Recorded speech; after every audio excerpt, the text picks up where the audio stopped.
many years, but we are here today. The universe works in mysterious ways.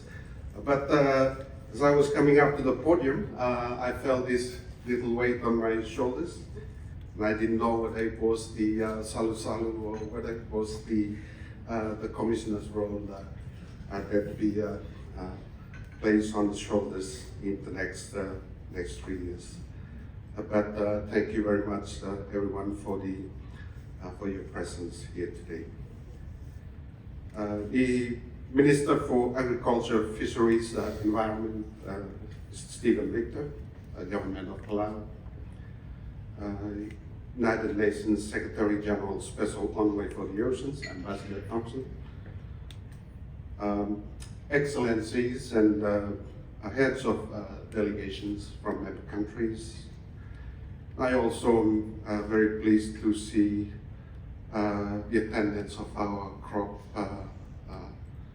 brothers and sisters who are very much part of our work on the oceans, representing the permanent chair of the crop, Deputy Secretary General Esala Nayasi, Director General the Foreign Fisheries Agency Dr Manu Tupo Rusen, Director General SPREC Sefaya Nawandra, Deputy Director General the Pacific Community Dr Paula Vivili, Deputy Director General PIDP Dr James Burness, stakeholders, friends and ladies and gentlemen. Nisa Gulavinaka, Yakwe, Ali, Kia Orano, Kia Ora, Malolele, Maori, and good morning to us. Let me take this opportunity to welcome all of you, friends and supporters of the oceans. It is so wonderful to be with you today and for the next few days. We are gathered here today, I think, at a very opportune and also a momentous time for our region and our oceans. As Penny said earlier, I have now assumed the role of the Pacific Oceans Commissioner for about 3 weeks.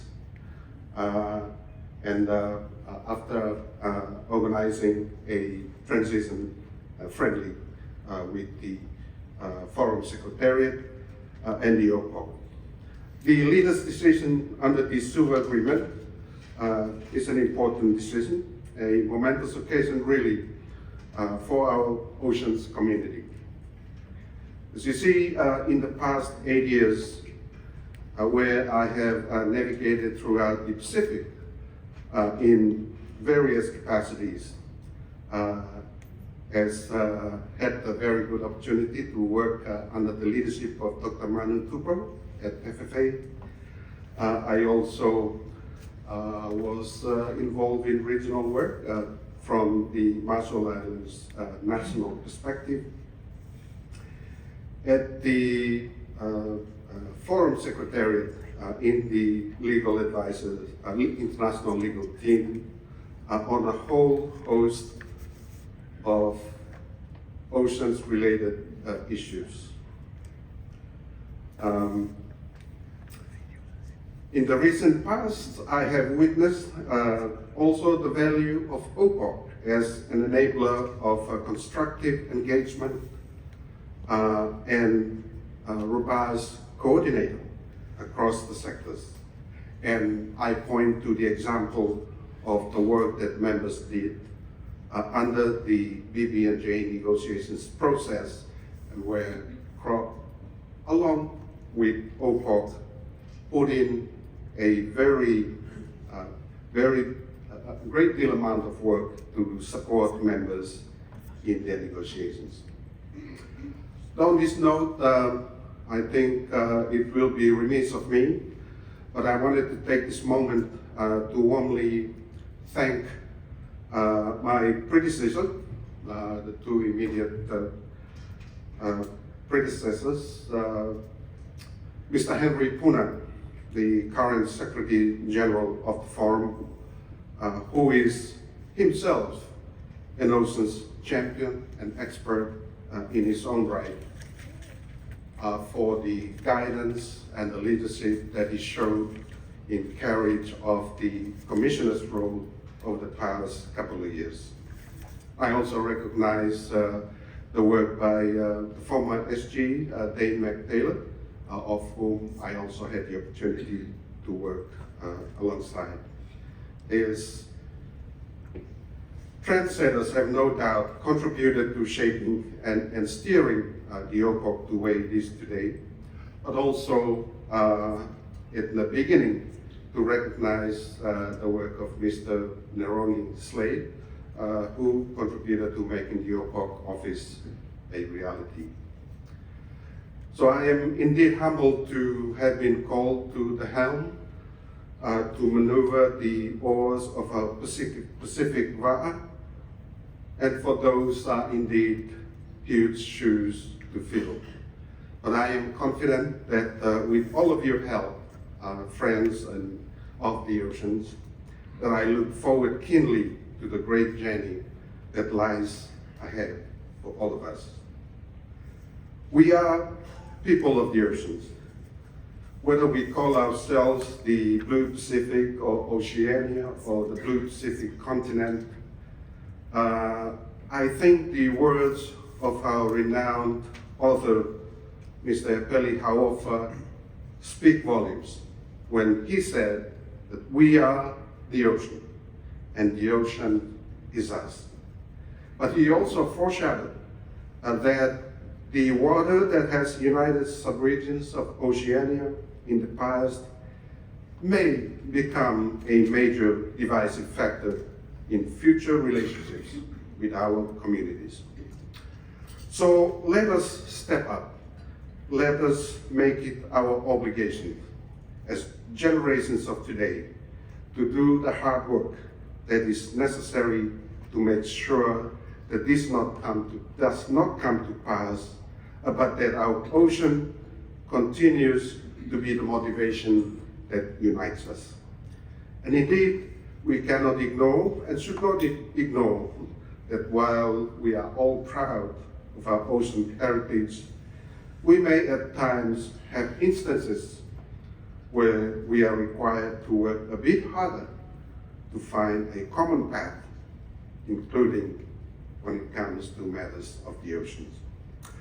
Our ancestors, people of the sea around the world, their unsurpassed navigational skills and engineering are celebrated. What I feel so worth admiring is the ability to cohabit in small canoes for weeks at a time, if not months, to reach distant shores safely. They strive as navigators because of their ability to corral crews and capitalize on each other's strength. That's a very important message in support of common objectives.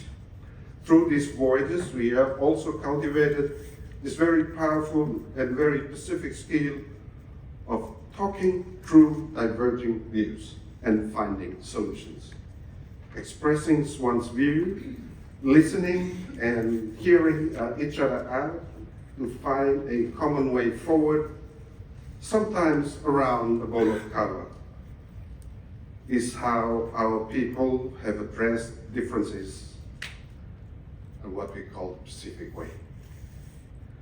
This is why I have decided that my first official engagement as Commissioner would be a dialogue with you, because I want to listen, I want to learn, and I want us just to talk.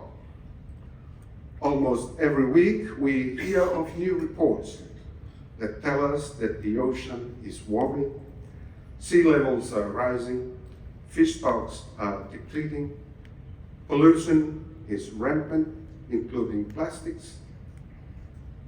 This growing and spreading in our foods and bodies. I'm talking about plastics. Last week's State of Climate in Southwest Pacific report is one of so many such reports. We hear the climate is warming. The Gulf Stream may be collapsing in a couple of years. We do not need the reports because We see islands burning right before our eyes. We see our fish getting smaller. A lot more boats chasing a lot fewer fish, and catches diminishing. We see debris. We see our shores eroded. We live it, we know. We feel distraught and fears for our security, our sovereignty, and our future. Yes, we also hear glimmers of hope. Now, the adoption of the Kunming-Montreal Biodiversity Framework in last December, the adoption of the BBNJ Agreement on Biodiversity in international zones in June, and the ODWTO Agreement, partial agreement on fisheries subsidies adopted in June last year. But what do all these different instruments mean?